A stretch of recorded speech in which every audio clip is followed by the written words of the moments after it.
My name is David Daniel Ball, and these are the headlines for Thursday, the 21st of October, 2010.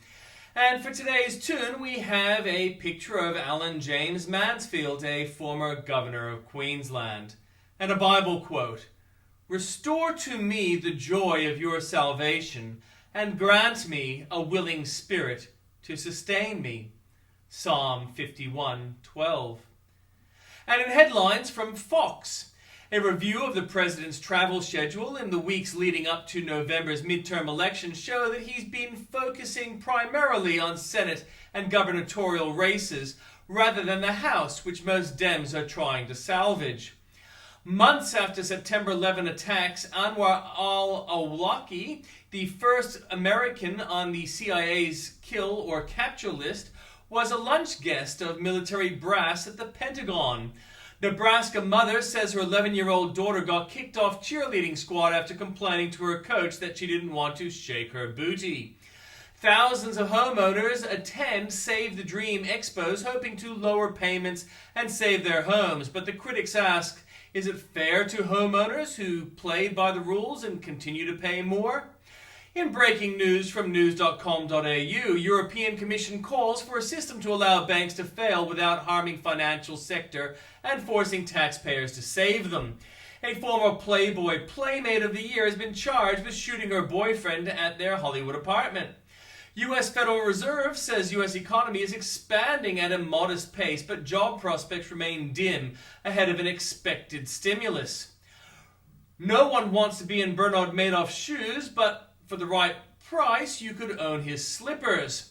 Police are investigating the discovery of a man's body in a laneway at Manly this morning. From New South Wales and the ACT, the more money we pump into the electricity network, the more the state government reaps in dividends and tax revenue.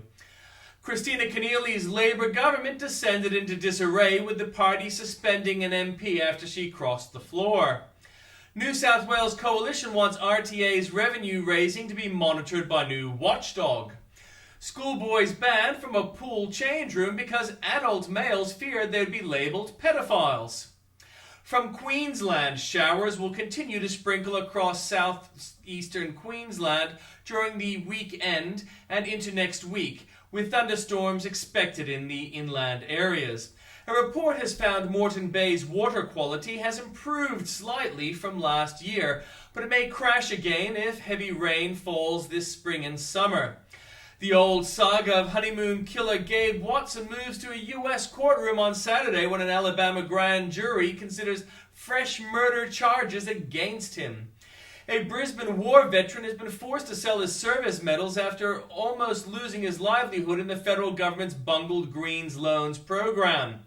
Queensland police are spending $6 million on a new computer package to process gun licenses because their existing $100 million system is too time-consuming.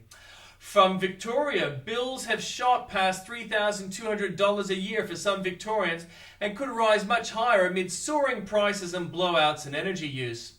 Melbourne's water woes aren't over yet, but recent rainfall has propelled the city's main dam to its highest level since 2006. Nothing new from the Northern Territory. From South Australia, Flinders Range's farmers are losing the battle against hungry locusts, leaving crop farmers further south wide open to devastation.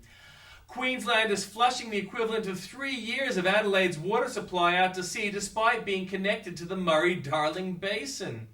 From Western Australia, an outback loan shark has agreed to pay back almost $130,000 in interest charged to desert Aborigines at unconscionable rates. A 33-year-old Education Department employee has been charged with having sex with two 15-year-old male students at a West Australia country high school. A cold front has dumped heavy rain on parts of southwest and city after crossing the coast around mid-morning today. Mining giant Rio Tinto has announced another multi-billion-dollar investment for its iron ore operations in the Pilbara. Immigration officials signed off on expanding the Curtin Detention Centre despite the government publicly denying the facility would be developed further. And from Tasmania, Tasmanians are being asked to donate money to help a former child sex victim sue the state for damages.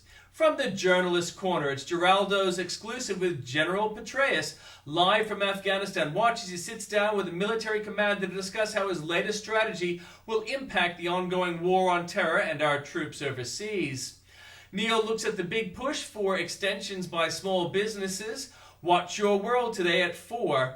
Then it's One Rocky Race. How are both parties trying to secure Colorado? Find out on Special Report at 6. Tea Party intolerance inside the NAACP study about alleged bigotry in the organization. Dick Morris has analysis. Plus, what do Americans think about the View Muslim controversy? Frank Luntz polls the people for answers. Republican revamp. Senator Jim DeMint discusses his latest strategy for the GOP tonight on Hannity. Then, which party will really lock down the polls this election? Answers on the record. And in comments by Bill O'Reilly, Nancy Pelosi, and capitalism. From Andrew Bolt, Gillard lied on the razor wire. She's freeing children from motels. Save the planet, scrap global warming conferences. Max explores space. Here's how close to anarchy Mexico now is. Dacking makes her one of us. An odd thing happened to Hicks when he popped out for milk. If you can't run a family, but paying addicts to have children is worse, why should immigrants respect a country that disrespects itself? Ford didn't need to ban horses to sell his cars. Howard asked Turnbull to stay and could even be right. Miners threatened to walk from their deal. Save the grass, destroy the homes. More for you there at the links.